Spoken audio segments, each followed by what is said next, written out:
This chapter is the essence of one-on-one defense. First to 11, make it take it, win by 2, check.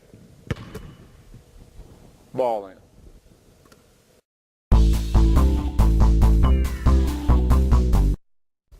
A bad catch means you can crowd the pivot foot, eating up the space between you. Straddling his pivot leg will allow you to put some pressure on his leg with your legs and affect his balance. Stay down in your stance while you do this because he still has a live dribble. If he shoulders you to create space and gain his balance back, then you need to flop, that is, take the charge. A good catch, one where the offense is threatening to score right away, means you need to close the space carefully. Approach him with very small step slides using what you learned from the closeout maneuver. Get your lead hand up to initially discourage the shot, and then bring your hand down to his shot pocket, allowing you to measure the gap.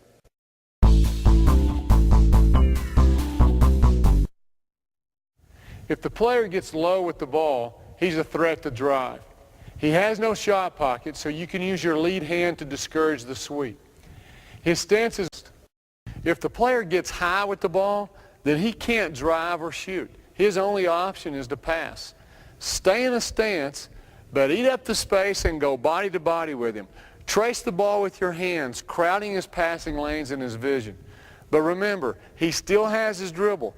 If he brings the ball down, then you must give a little ground, returning to your standard defensive stance. If the ball's in his shot pocket, then he's in triple threat and very dangerous. Stay in your stance and use your lead hand to make him move the ball out of his shot pocket and away from the shot line. Now don't get greedy and narrow the gap so much that you can touch his belly button. Being that close, you'll get burned. Your primary goal here is to simply get the ball out of his shot pocket without allowing yourself to be susceptible to the drive.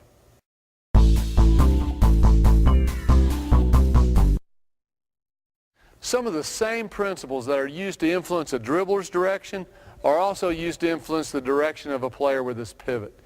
If you have a choice, force him to his weak hand. It's called a weak hand for a reason. Force him to use it. Position your body and stance at such an angle that it leaves him no choice but to go in one direction. Or force him to an out-of-bounds line and use it as another defensive player. You can get a one-man trap. Or force him to a help defender. Or finally, you may need to force him wherever your coach prefers, based on your team's defensive system.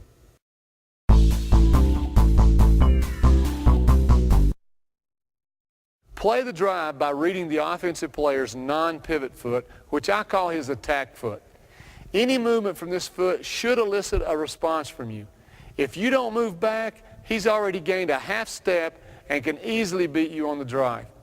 So when he makes a slight move forward with that attack foot, take a 2-foot hop back. This will give you a head start on his drive, help you anticipate, and get your feet moving quickly.